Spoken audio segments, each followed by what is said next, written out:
आज गोटे एमिती आइटम आपण मानक नहीं आसी सीटा हूँ आमर चाट्र जान देखिकी तो समस्ते जापे केते जनकर पार्टी लाल भी गली पड़ोनी।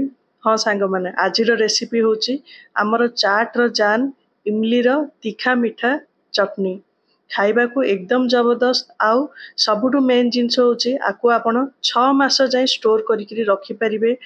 होली हो बा दिवाली हो घर को आपणकर जी भी गेस्ट आसु जदि झटपट रे चाट बनेबे ताले जदि फ्रिज रे आपणकर ए चटनी थाए देन कामटा आपणकर बहुत इजी हेजिवो।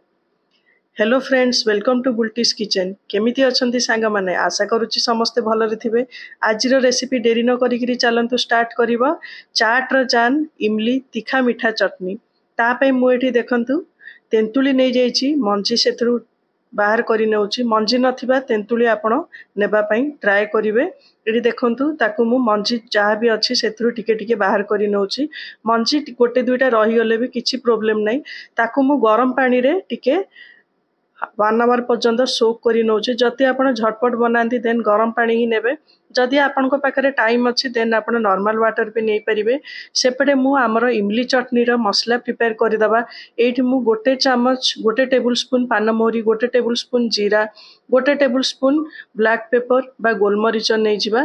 ताकू आमे गैस रो फ्लेम लो रे रखिकिरी भल से ताकू फ्राई करी नबा बा भाजी नबा। कहीं आमर सुखा बा गोटा मसला रे मॉइस्चर थाए। आमे जेतेबेले याकू ग्राइंड करिबा सेतेबेलकू मॉइस्चर थिले तार स्मेलटा भल लागिबोनी आउ आमर इमली चटनीटा बेसी दिन रहिबोनी। से मॉइस्चरटाकू हटेबा पे मु एठी हल्का ताकू सटे करी नेची। एठी देखंतु आमर मसलाटी भाजी ही गेलानी। ठंडा करिबा पे मु रखि नेली। से भितरे एठी मोर 1 आवर हे जाईची। तापरे देखंतु हाथ साहाय्य रे मु आकू चकटी नेबी। केते जण कोन करंती इमली चटनी कला बेलकू ए तेंतुली को पानी सहित ग्राइंड कर नियंती, किंतु सेमिति जमा करिवेनी। करिवे जदि सेमिति जेतेबेले को आमे इमली चटनी खाइबा तार जो तेंतुली रो जो पतला पतला जो तार थाए रेसे जो थाए सेटा हमर पार्टी रे लागिवो। सेटा खाइबा को जमा भल लागिवोनी। सेहितबे हाथ साहाय्य रे ताकू चकटी नेची। एडी गोटे स्ट्रेनर साहाय्य रे देखंतु टिके पानी पकेइकरी ताकू डंकी बा स्पून साहाय्य रे आमे ताकू भल से मैश करि नबा। जेमति हमर तळे गोटे बाउल रखिकरी तळे बाउल रे हमर तेंतुली रो मंड पड़िबो। ऊपर आमर जहाँ भी तार थिबो वेस्ट येटा रहिजिवो। एठी आपन को जदि लागुचे आउ टिके पानी दरकार देन आपण आउ टिके पानी नेकिरी तेंतुली रो मंड को भल से ताकू स्ट्रेनर साहाय्य रे काढी नेबे। एठी देखंतु मु एठी स्ट्रेनर साहाय्य रे काढी नेइची। मते एठी टिके पानी हाफ कप लागिला। हाफ कप ताप लागिला परे मु एठी स्ट्रेनर साहाय्य रे भल से तेंतुली रो मंड एठी बाहर करी नेइची। आपण हाथ साहाय्य रे भी ए जिंसटी करि परिबे, बट मु एठी डंकी रे करिछि। ए चटनीटा 6 मास जे आपणकर रहिबो, जमा खराब हबनी। छोट छोट टिप्स आपण अप्लाई करिवे, जमा खराब हबनी। फ्रिज रे किंतु रखिबे। देखंतु हमर एठी तेंतुली रो मंड रेडी ही गेला। एठी मु गोटे कड़ाई नै गली, सेथरे रिफाइंड तेल नै गली 2 चामच।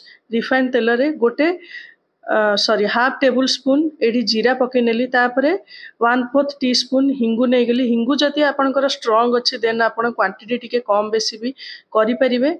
हिंगु पकेला परे एठी देखंतु टिके सटे हे गेला परे एठी गुड़ मु नेची हाफ कप। गुड़ मु एठी पके नेली। गुड़टा आपण गोटा गुड़ नेबेनी जमा, काहेकि ना मेल्ट हबा पे अधिका टाइम लागिवो। एठी मु देखंतु ए गुड़ नेची। ए गुड़टी मार्केट रे अवेलेबल हे जाय आराम से। तापरे एठी देखंतु मु 4 टेबल स्पून बा 4 टेबल स्पून पानी नेइछि। नॉर्मल वाटर नेबे, काहेकि ना हमर गुड़टा पाग हे जिवो। सेइथमे पानी मु एठी किछि पानी पकेइ देइछि। पानी पकेइकरी टिके मिक्स कला परे अगेन मु एठी सुगर पकेइछि हाफ कप। काहेकि ना आमे जो हलवाई रे आमे जो खाउ था समोसा बा कचोरी जो खाइ थाउ ता सहित जो सेमाने देइ थांती इमली चटनी, सेथरे सेमाने सुगर आउ गुड़ दुईटार प्रपोर्शन पकाती। से तांकर टेस्ट बहुत ही बढ़िया आसे। मु आपन को हलवाई स्टाइल रो इमली चटनी बनेबा सिखौची। सो मु से प्रोसेस रे आपन को देखेबी। एठी देखंतु सबु किछि भल से मेल्ट हे गेला परे आमे जो तेंतुली रो मंड को बाहर करिथिले पानी सहित मिक्स करिकरी ताकू पके दबा। एते बेलकू मु गैस रो फ्लेम टी हाई मीडियम रे रखिछि। टिके भल से फुटिबा पे टाइम देबा। फुटिबा भितरे आमे एठी जेतिकी पाउडर मसला सब पके दबा। पाउडर मसला रे मु एठी प्रथमे पकेइली लूण, तापरे ब्लैक सॉल्ट पकेइली, तापर रेड चिली पाउडर तीखालाल रेड चिली पाउडर पकेली तीखालाल रेड चिली पाउडर कलर बहुत थाए आ तार माइल्ड टेस्ट है से 2 टेबल स्पून पकेली तापर किछि गरम मसला पाउडर हाफ टी स्पून पकेली तापर आमे जो ग्राइंडिंग करिकि रखिथिले मसला टिकु ताकू पकई नेले ताकू पकेले तापर आमे एठी गैस रो फ्लेम हाई रे रखिचे देखिबे इमली रो चटनी रो कंसिस्टेंसी जेतेबेल को टिके ठीक हे आसीबा तेंतुलीटा भी कंचा स्मेल तार जीवा पे टिके टाइम लगे से टिके आमे हाई फ्लेम रे ताकू कुक करबा एठी मझिरे मु देखंतु 1 टेबल स्पून वाटरमेलन सीड्स को टिके पैन रे फ्राई करी नेछि हमर इमली चटनी हला परे आमे आकू पकेबा काहे ना एटा खाइबा को बहुत ही बढ़िया लागि थे टिके गोटे हल्का हल्का बाइट आसला हमर इमली चटनी रे बहुत भल लागि था आपण माने देखिथिबे केते गोटे जागा रे इमली चटनी रे वाटरमेलन सीड्स भी पके थांती बा चारमगज पके थांती एडी देखंतु हमर इमली चटनीटा धीरे धीरे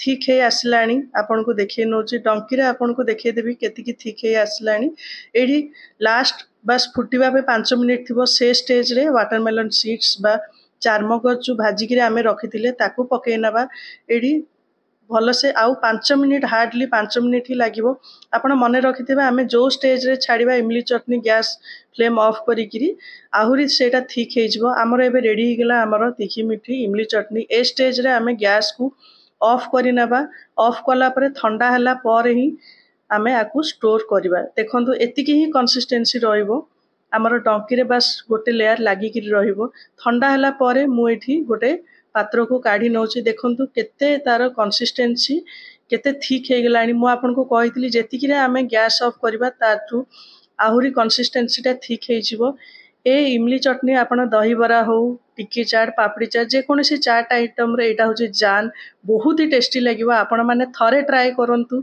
मते कहिबे केमिति लागिला कोन आउ गोटे बहुत भलो रेसिपी आपण को पई नै कि आसुची काली बहुत ही स्पेशल रेसिपी आपण माने मो चैनल को सब्सक्राइब करंतु भल लागिले लाइक करंतु कमेंट करिकरी जणांतु केमिति लागिला देखंतु तार कंसिस्टेंसी केते सुंदर हे गेलानी आशा करू जे आजिरो रेसिपी आपण माने को भल लागिथिबो सांगा माने रहिली टेक केयर बाय।